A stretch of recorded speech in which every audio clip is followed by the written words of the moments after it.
good? Okay. Am I good here? Yes. Right. Well, welcome everybody. Good morning. I wanted to just say I'm glad you're here and glad you're here, whoever's here virtually. A couple of things before we launch on our agenda. There's a couple upcoming events I wanted you to know about. And the first is not August 8th. Otherwise, we would have to move back in time. But it's October 11th, and that's a provider fair.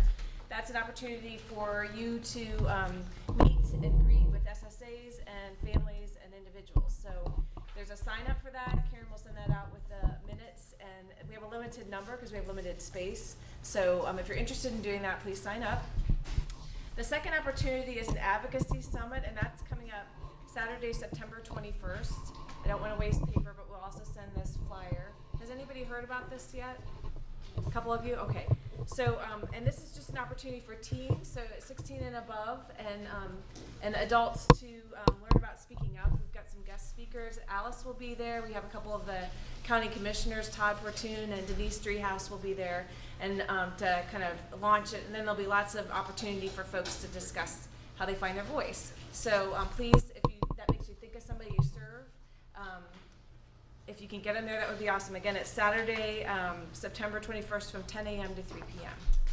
All right, so we're going to have Jen up first, and she's going to be talking about PLOM, patient liability, and the January 2020 waiver changes. All the fun stuff. Yes. I always get the fun stuff. Okay, welcome everybody. The last two meetings have fallen on a holiday week. I'm surprised all of you showed up because we were here for 4th of July week last time, remember? Okay, so before we get into the PowerPoint, which do I have a clicker? Is that a clicker up there? Yep. Just a couple of things I wanted to let you know are happening. I mentioned it, I think, last meeting. Regarding patient liability, we did start getting a patient liability report again, and we are still finding errors with it. So when we get them, reminder, patient liability, if you have someone you're serving who has a patient liability and you're the assigned provider, you're required to deduct that from your billing, and then you are to collect that from the individual, okay? And the patient liability is assigned to the provider with the most services on the pause. So if you're wondering how it gets assigned, that's how. It's typically the residential provider, but it sometimes can be the day provider. If you find that someone's patient liability, you think it's an error or you're questioning it, let us know and we'll look into it. We have found numbers that are incorrect. What's most helpful, if you happen to be the residential provider and you can get your hands on the letter that person was sent.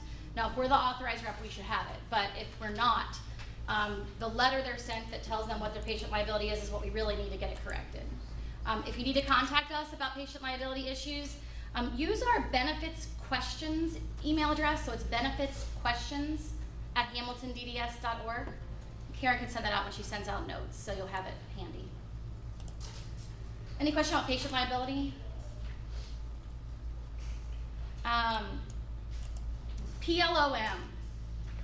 PLOM is something we used to get a report on. PLOM means potential loss of Medicaid.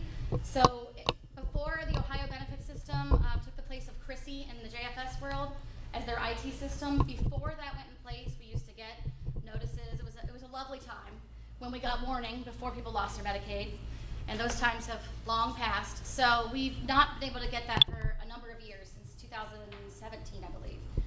So finally, DODD was able to reconnect their IT system with the JFS system, and so we're starting to get reports again on a monthly basis. They gave us 3 months worth, which was sort of not helpful because it was retroactive. So for example, I just got May, June, and July. Well, those months have passed.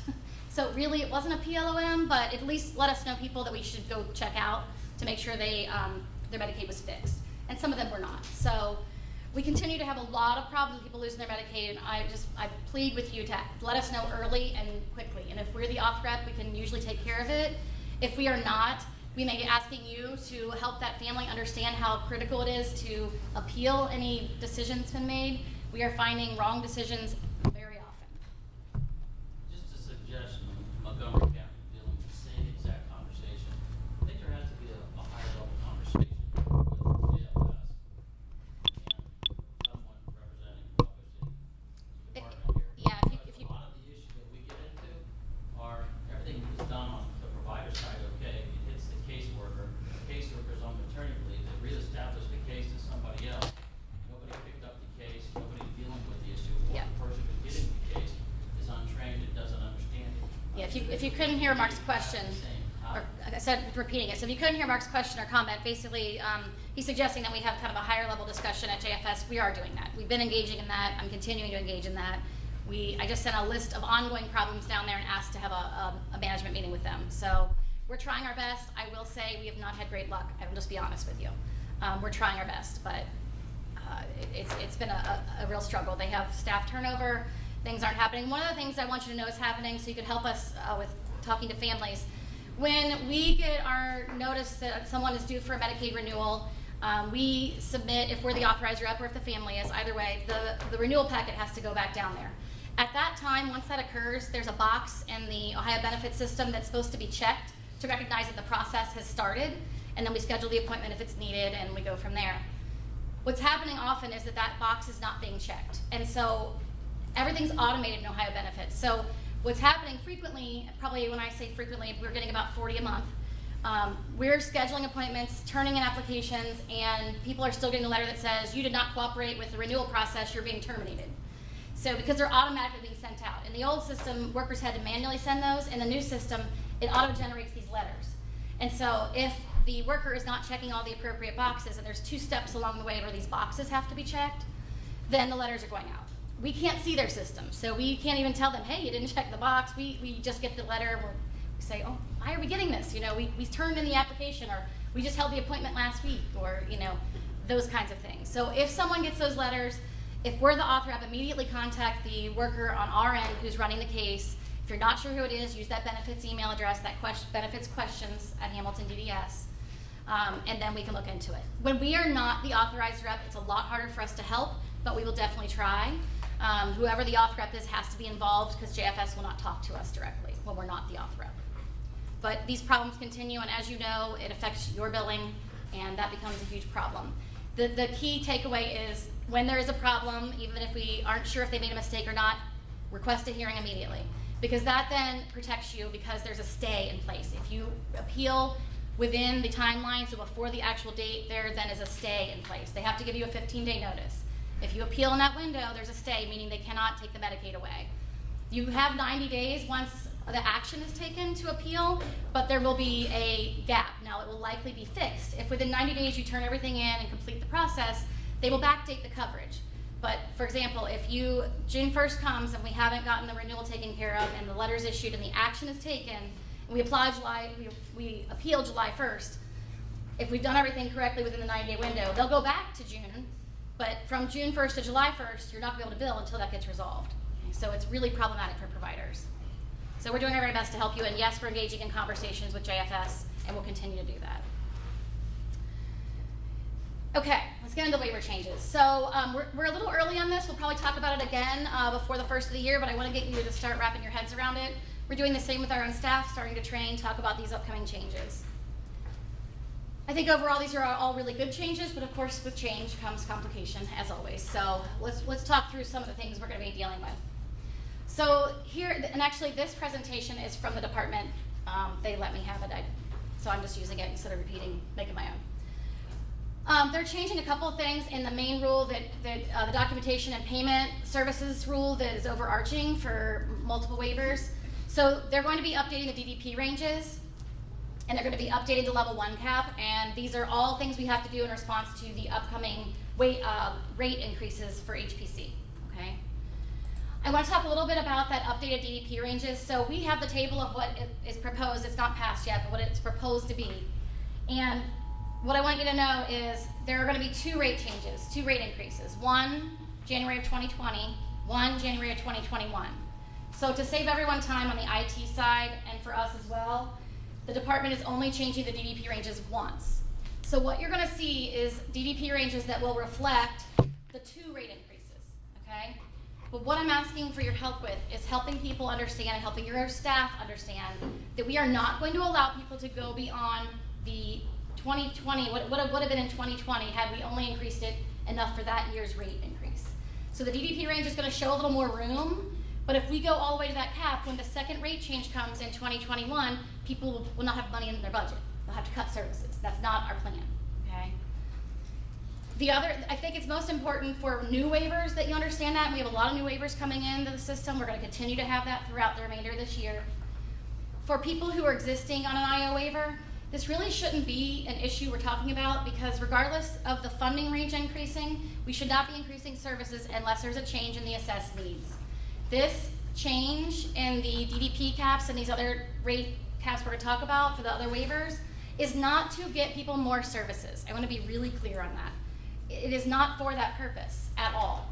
It is simply to accommodate the rate change.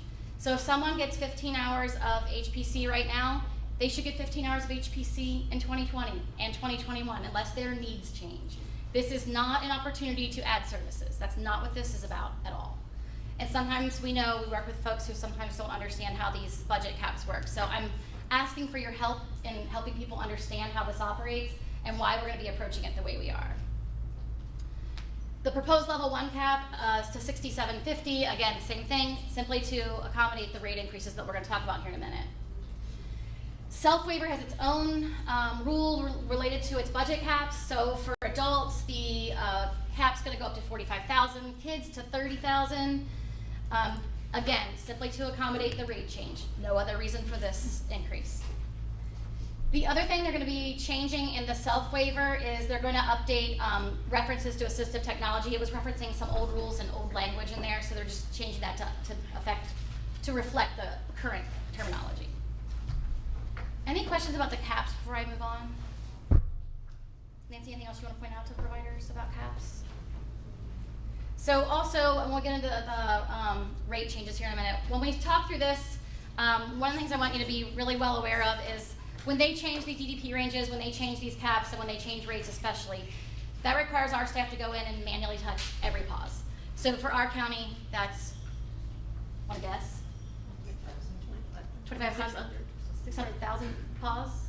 How many? I don't know. 2,600? 1,000? How many? 2,600. A lot. 2,600. 2,600.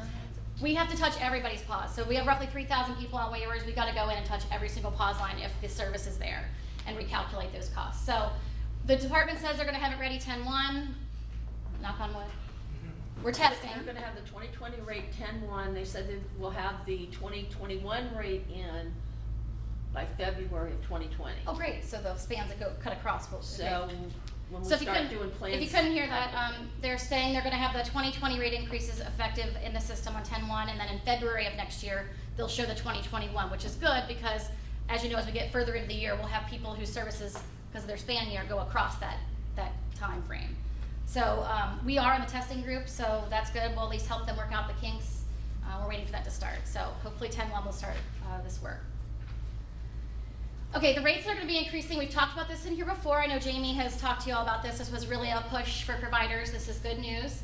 So two things are changing. The HPC rate is changing, and the HPC on-site on-call rate is changing. The on-site on-call rate will be brought up to minimum wage. The HPC rate is going up roughly 5%. It's not quite that, but when you look at the wage component, it's 5%. Also, the definition of on-site on-call is changing to reflect an agreement between the big provider groups and the County Boards Association in making sure that we're using on-site on-call appropriately and only using it when it's appropriate. So you'll see this definition. We've been talking about this internally and with you all for a while now. You'll see in the actual definition that we're only to authorize on-site on-call when it's reasonable to assume that the staff's going to get roughly 5 hours or more of sleep on a shift. Okay? It's also a clarity in the definition that actually we requested about the provider must be present in the individual's residence. We've had this issue come up where a provider is maybe in 3 different apartments in the same building, and they want to do on-site on-call for somebody in apartment A and the staff's in apartment B. No, that's not on-site.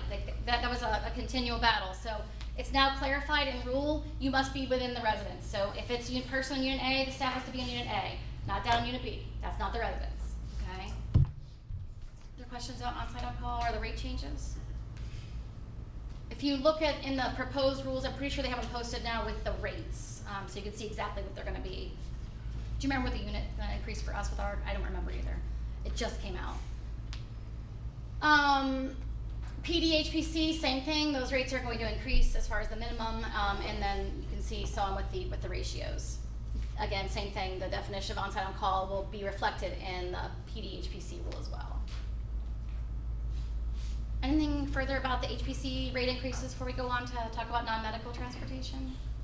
When do they take effect? Do we Great question. Yes, we do know. So the rate changes, the first one will take effect 1/1 of 2020. So that means we can start putting in a new number in our billing? Yep, you can put And in, what, do we know what that unit? that's in the proposed rate. It's posted on the department's website with I think the table is there now. Karen, can you look and see if it's there? And maybe just chime in when you find it. They were in the middle of posting it. I haven't gone back to see if it's there. I have seen it. It's roughly 5% increase. If we can find it, we'll send out a link in the minutes from today. Okay, non-medical transportation changes are a little more complicated. Again, I think all good changes here. I can't imagine why anybody would not think so. Couple things are happening. One, the non-medical transportation definition is being expanded to include allowing the use of that service to get people to post-secondary education programs, internships, or practicums. So we've been working in the last few years to get people out in the community. We have a lot of folks who are doing volunteer work, have internships they've lined up. Some folks have enrolled in a few college classes, things like that. So in the past, we were not able to use NMT based on the definition to get someone there. Now you can. So that's a good change. Mileage rates for standard vehicles and remove the cost of the driver component. Okay, so what they're doing here is they're going to align the NMT per mile rate with the HPC per mile rate. And the reason they're doing this and what this thing about remove the cost of the driver means, in the past, and the way things are right now, NMT per mile rate was set up to just cover the transportation and the driver. You weren't billing a separate service. So if a day program was taking someone out during the day in the community, for example, you had to clock the person out of the day program, start transportation, bill that, and then clock them back into the program. Which if you're a day provider, you know that's very cumbersome and often it does not make sense for your business model. So what they've done here is the per mile rate has changed to align with HPC, or will be, 1/1 of 2020, yes, 2/1. This will take effect 2/1/2020. So now what will happen, if you are a day provider and you are taking your folks out during the day, you can continue to bill the day service as you were, if you're billing the daily rate or the unit rate, whatever you're doing, and now you can bill the transportation on top of that. So they can occur simultaneously, just like HPC does.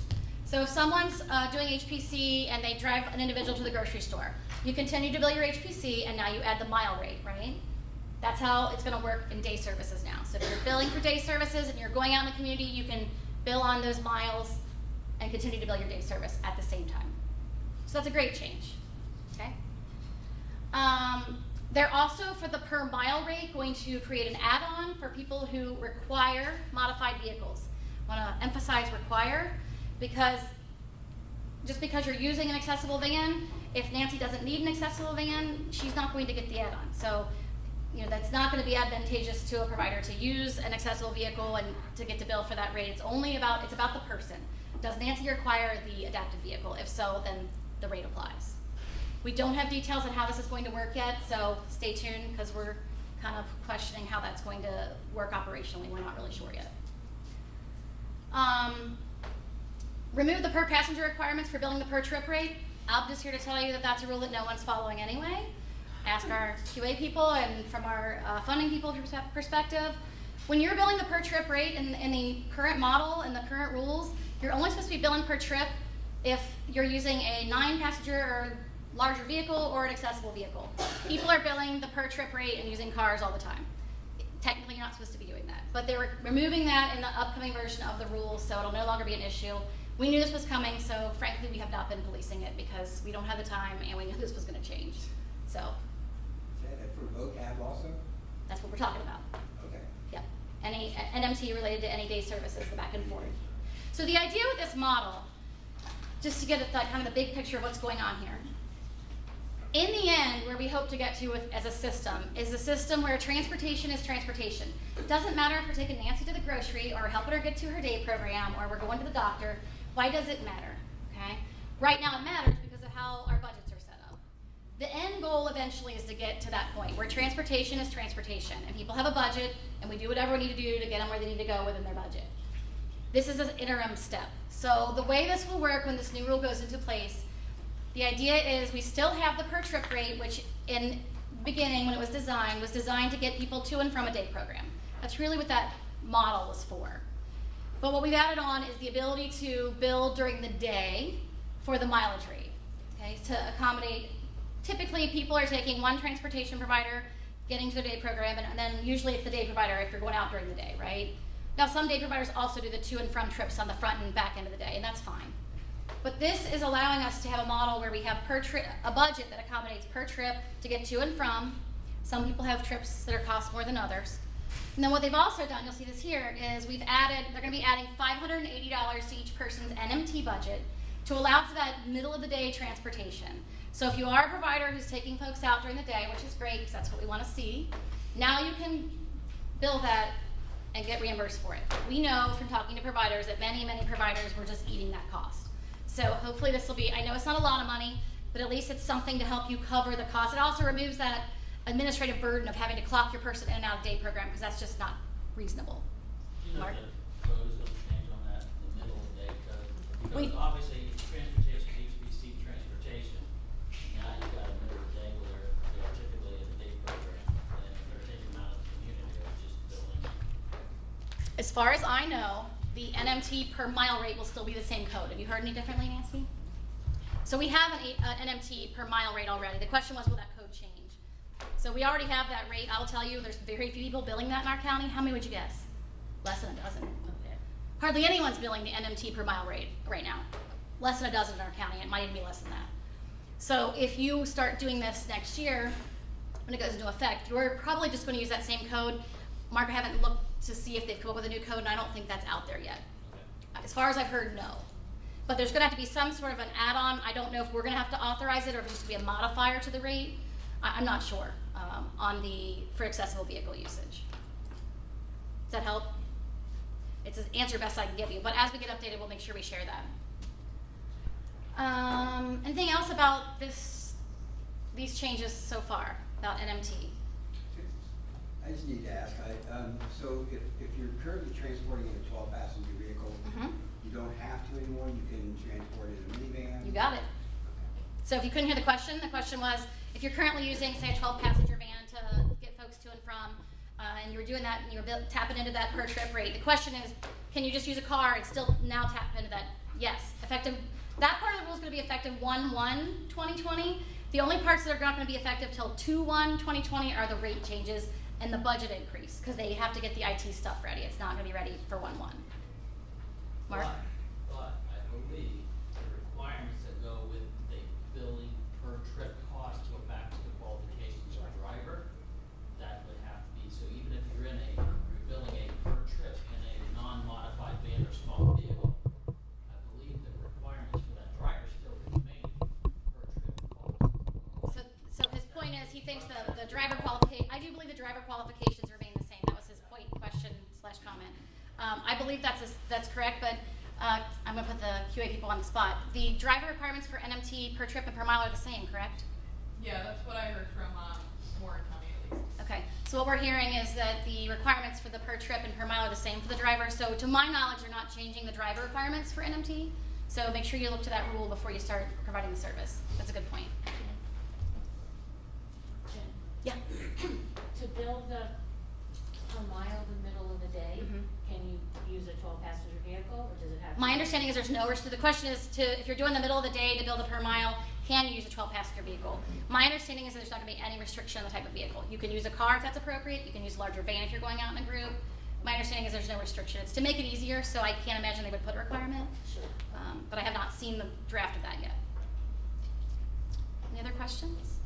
So I think this is a good thing. We've been talking for the last few years. I know Eric and his folks have been beating down the department's door about you're asking providers to do these things that they can't get reimbursed for. There are state dollars going into this. So if you're wondering, this is going to be a pretty big increase in cost to us more than likely, over time especially. And the state is putting in some money. I'm not entirely sure how much, but they are going to be, they say they're covering the cost. I'm not sure I believe that necessarily, but they are putting state dollars in, so that's great news. I just think the reason I say I doubt it is because I don't think anyone can project what it's really going to cost. So I think that they have given and they've invested quite a bit, but I don't know if it's going to cover it, particularly long term. I don't think anyone can know that answer. Okay, self-waiver, just to let you know, the same thing's going to be true in the self-waiver, so the cap's going to go up as well. Oh, we talked about this already. Okay, so this is the mileage rate, and that's it. those are the things that I had. I don't think there's anything remaining. Any questions? Yeah. You haven't been here in a while, and you should come all the time. We have all these That's why questions. I got so many questions. What? I've heard rumors that there for day, there isn't new ratios anymore. That's been in Or- effect since Staff. last October, 2 Octobers ago. So there's, okay, 'cause I You need to heard- come more often, Dave. Yeah, Well, actually. I heard that there wasn't, but then recently I heard that it was 16, and I heard that, okay. Nope. You still have to meet the needs of the person. And you have to be in ratio at the beginning of the day. That's what why I it's thought. still 16, no more than, you could never have a group more than 16. My understanding was ratios was gone out of the rule completely. When I was in Melissa, Columbus at the conference, they said there weren't. do you know the answer to that? I did not think there was ratios at all. You have to meet the needs, but you Correct. can't, in one time, you can't have more than 16 Right. and it grows, is the way I understood it. Right, Is that what you mean by staying in ratio at the beginning of the day, not going over 16? Right. Okay. you have to get that. Yeah, I think the service is still limited to 16, but you don't have to account for ratios at all anymore. You Correct. have to meet the needs of the people. Correct. Okay. Anything else? That's been in effect for a while. What's that? That's been in effect for most, that's been Yeah. all the years. Was it October of 18 or 17? 18? Okay, I felt like it was longer than that. Yeah, that's still not 13. Yeah, 17, yeah. Yes. I think it was 17. 17, it was, now that I use, yeah, 17. Yeah. The other thing I wanted to mention related to day services, I know Melissa, you were on the work group for the redesign of some of, particularly with vocab and the upcoming changes we're going to see with that. I'm going to be on the implementation work group, so now we're taking the decisions that were made about the changes, particularly coming to vocab, and we are trying to work on how that's going to be implemented. So I'll be bringing you updates. It literally just started last week, so no information right now, but we'll be working on rule changes, working with DODD on their system changes, and so it's good that they're giving us the opportunity to give input so we can try to advocate for all of you and for our staff to make things as simplified as possible, because as we know, our system is far too complicated. So our goal and what I'll be representing on our behalf, our collective behalf, is to work to simplify, not to make it more complicated as we work through these upcoming changes. So I may be reaching out to some of you for your opinions on things, and definitely bring any updates to this group. All right, well, thanks for your time, everybody.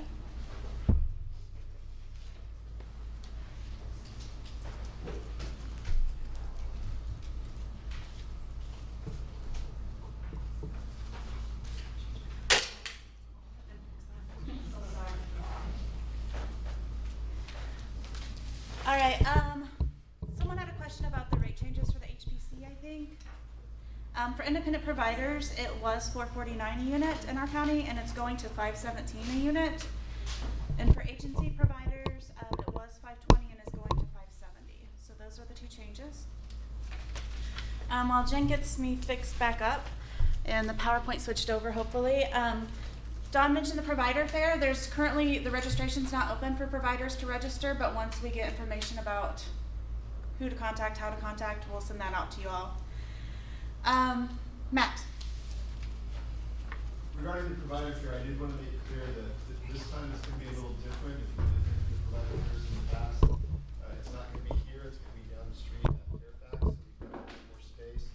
We are also including independent providers, not just the agency providers and day program providers. So again, if you've ever come to one before, you know that we fill up pretty quickly. So when you see that invitation, please respond quickly, or we may not have space.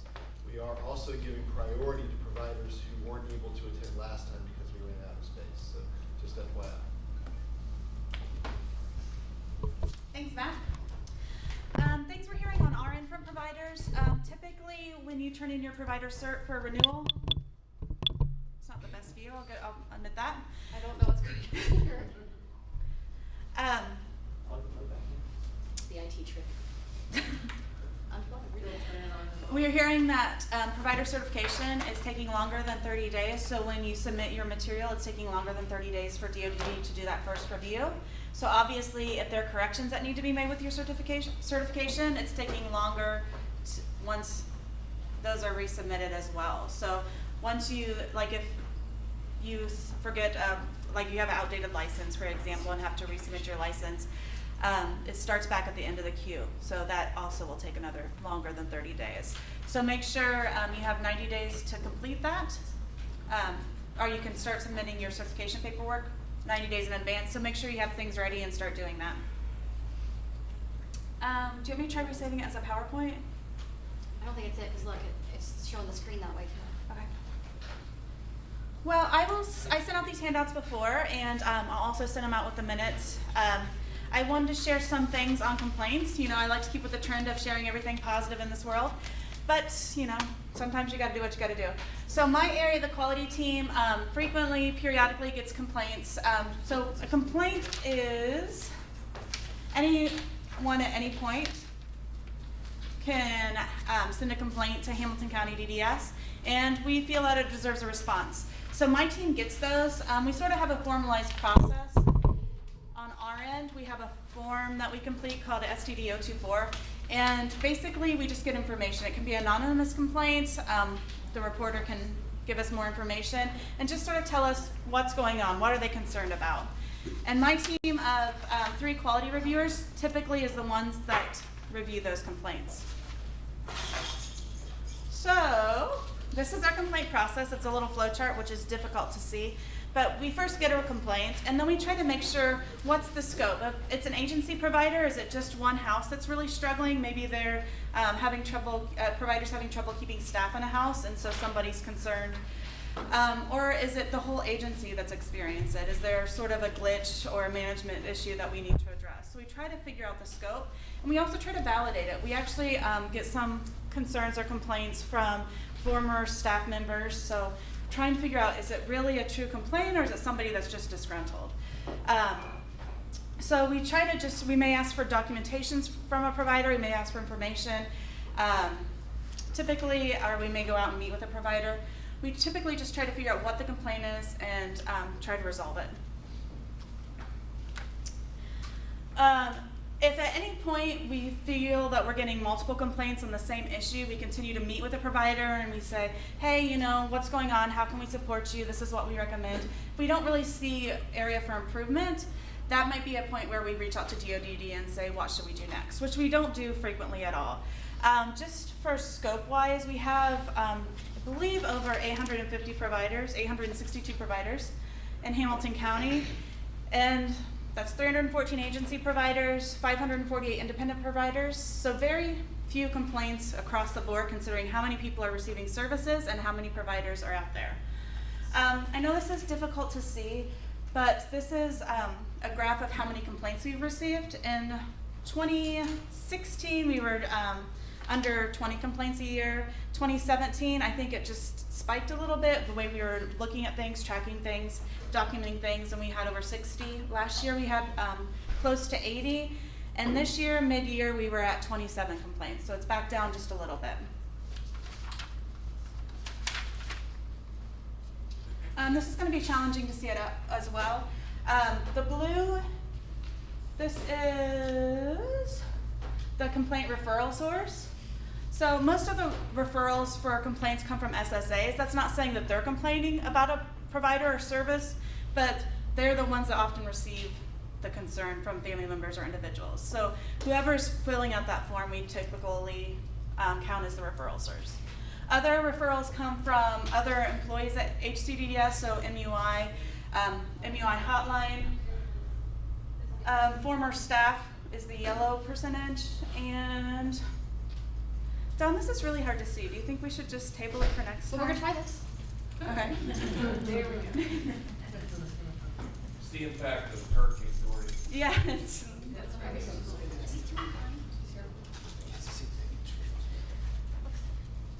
Okay, we can email it to people too. That's Yeah. You want to just have generalities?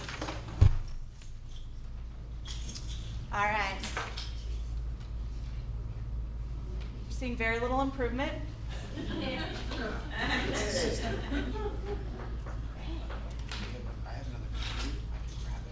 How much more do you have, Karen? We grab another computer? No, probably don't have that much time. Is there another PowerPoint or is this it? This is it. You can table it if you want. I can grab it, it's just right in there. You can try plugging it into my computer. Move it, but You have I presentation? give the presentation. Here, I've got it right here. I've got it. Okay. Will you walk up here? I was lucky if I don't fall on my face for we're done.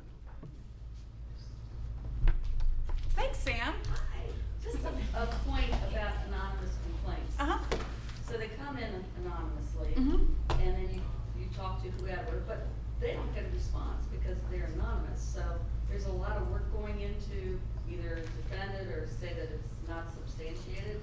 And is this something that's a trend, or what's going on with Anonymous? Thanks, Ryan. So Anonymous makes up 6% of the complaints. It's not a huge number. You know, sometimes people may not feel comfortable reporting, and we feel that all complaints need to be looked into. Sometimes we get a complaint and we cannot even, it's just random. It doesn't really, it's lots of times if it's, we may get something, a provider's disgruntled with their employee and say like, you know, they're not paying me on time. And we just refer them to the Department of Labor. So there's some things we don't even take on complaint-wise. I don't know if that answered your question. I just find it interesting that, you know, if you're anonymous, you're not gonna get a reply. We normally don't get a reply. We normally, lots of times, aren't able to reply. We will just say, you know, we'll look into it anyhow, and consult with the provider and resolve. Just because a lot of times it's individual specific, so we have to be cautious of HIPAA compliance piece. So lots of times we don't provide follow-up, we just listen to the concern. Funding source. Most of the complaints that we receive are regarding waiver providers. We have a few contracts that we've received complaints on. A provider reported on an individual family member that was asking for a kickback. So that's on there. And then there's one on internal HCDDS staff that was filed. And that's not saying that, I'm sure there's other SSA complaints that are received, but normally they don't get elevated to our level. All right, the breakdown of waiver providers. Most complaints we receive are residential providers, a smaller amount of ADA providers, 3%, and 9% of NMT providers. So what we found with the NMT providers is a lot of the complaints we receive are not compliance-related issues, they're timeliness, quality-related issues, things that we're not really able, I mean, we can continue to meet, but until a provider develops a better system, you know, there's not anything that we really can do. Unfortunately, we are working to sort of relook at how we find non-medical transportation providers, and we're always looking to expand. So those are things we have in the future, so hopefully people do get a better service with non-medical transportation. For residential versus ADA providers, I think some of that makes sense. Why residential providers receive larger complaints. Lots of times it's just a staff person out in a home, so there may be concerns at that specific site. There's very little staff to fill in when there is a gap. So I think some of that does make sense. Not that residential providers are doing a worse job than ADA providers, it's just sort of the nature of the way the two different things are set up. We have received complaints. 10% of our complaints we receive are agency providers, are independent providers. 87 are agency providers. And then we tried to break that down a little bit farther about what are the complaints about. So 38% of the complaints are about service delivery, and we sort of define service delivery as failure to follow the MY plan. So somebody wants a specific outcome, there's very little progress towards that. 17% was staffing, and that's training, hiring practice concerns, staff turnover, things that fall in that area. The 16% was documentation, so concerns about services being documented, maybe not being documented at all. And then going further, 15% concerns that services are being billed and not provided. And then funds, payees, concerns with how an individual's funds or money is being managed by a provider. And then we have just a small general area of what we term provider ethics, and that's just providers soliciting individuals or concerns with language that's being used in the home or actions by direct support staff. So things that we think are valuable and that we need to follow up on. And the last one that was a request for a new SSA. So looking I think we had 55 providers in total receive 77 complaints.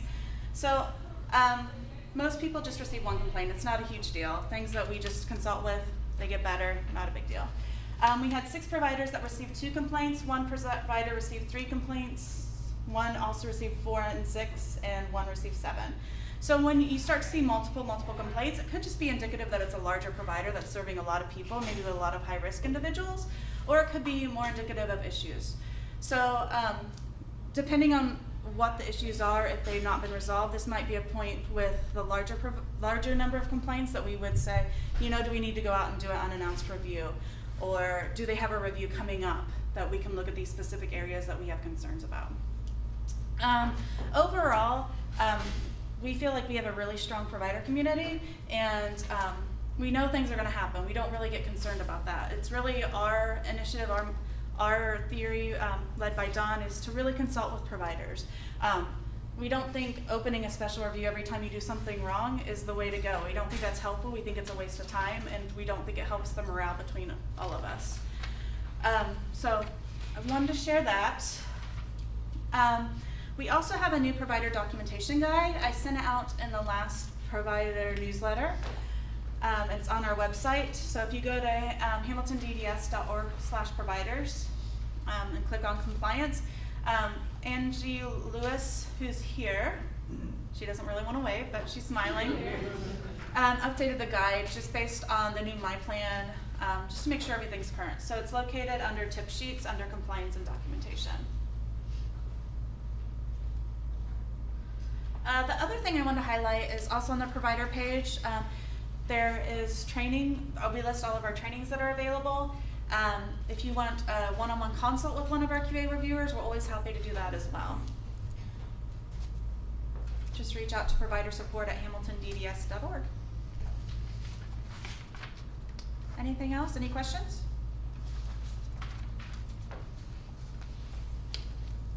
All right, Ryan, are you up? I guess so.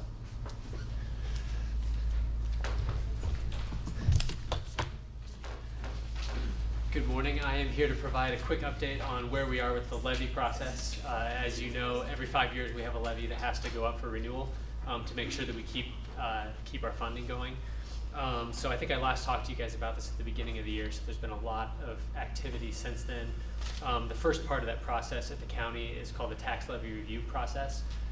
So the county commissioners hire a consultant to come in and review all of our operations. So they were going through everything for several months at the beginning of the year. They produced that report in May, I think. It's a thick document that is available on the county commissioner's website if anybody's interested.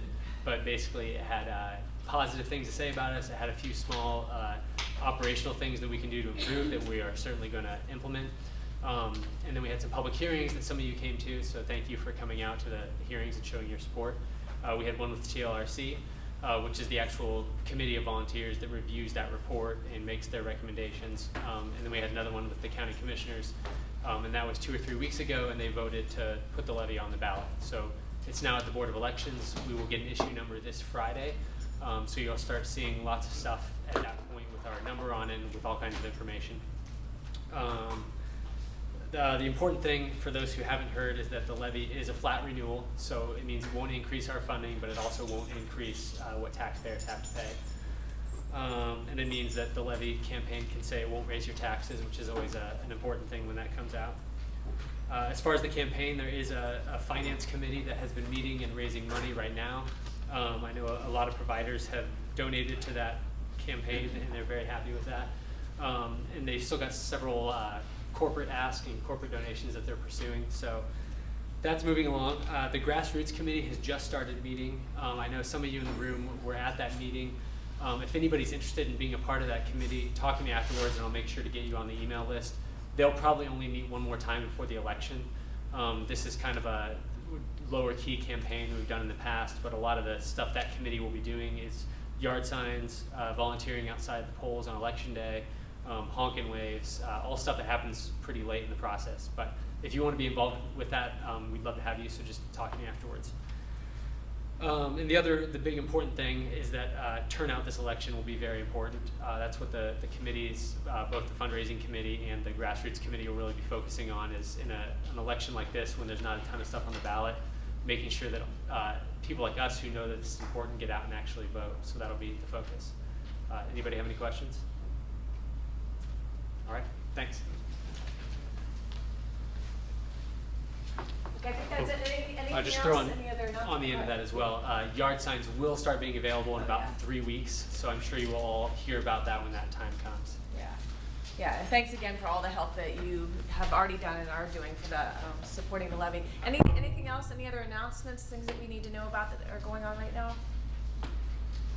Okay. Well, thanks for being here, and we'll look forward to seeing you next time. All right.